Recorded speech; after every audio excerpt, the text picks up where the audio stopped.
তো বন্ধুরা, আমার এই ভিডিওতে ক্লিক করার জন্য আপনাকে অসংখ্য অসংখ্য ধন্যবাদ জানাই। তো বর্তমানে কিন্তু রাজ্যজুড়ে চলছে এসআইআর।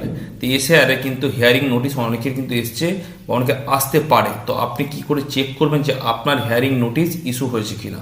তো আপনি বাড়িতে বসে খুব সহজে কিন্তু মোবাইল কিংবা ল্যাপটপের মাধ্যমে চেক করে দেখে নিতে পারেন যে আপনার হিয়ারিং নোটিশ ইস্যু হয়েছে কিনা। তার জন্য আপনাকে গুগলে ক্রোম ব্রাউজারে চলে যেতে হবে, সে মোবাইল হোক কিংবা ল্যাপটপ হোক। যে আপনি এখন টাইপ করবেন এনভিএসপি, এবার এখানে সার্চ করবেন। তারপর এখানে ভোটার সার্ভিস পোর্টাল রয়েছে, এখানে ক্লিক করবেন। ক্লিক করার পরে ঠিক এইরকম পেজ ওপেন হবে। হওয়ার পরে এখানে অনেকগুলো অপশান আপনি দেখতে পাবেন।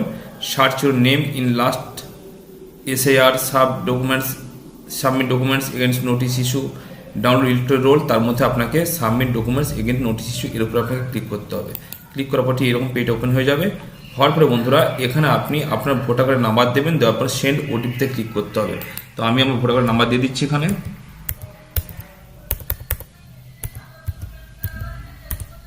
এবার সেন্ড ওটিপিতে ক্লিক করব। তবে একটা কথা বলে রাখি, আপনার কিন্তু ভোটার কার্ডের সাথে কিন্তু মোবাইল নাম্বার লিঙ্ক থাকতে হবে, তবে কিন্তু আপনি চেক করে দেখে নিতে পারেন। আর না লিঙ্ক থাকে তবে কিন্তু আপনি চেক করে দেখে নিতে পারবেন না। তো আমি এখানে সেন্ড ওটিপিতে ক্লিক করবো, দেখি আমার লিঙ্ক করা রয়েছে কিনা। দেখুন, mobile number is not register with this epic number. আমার কিন্তু এখানে কোনো লিঙ্ক করা নেই, তাই আমার দেখানো যাচ্ছে না।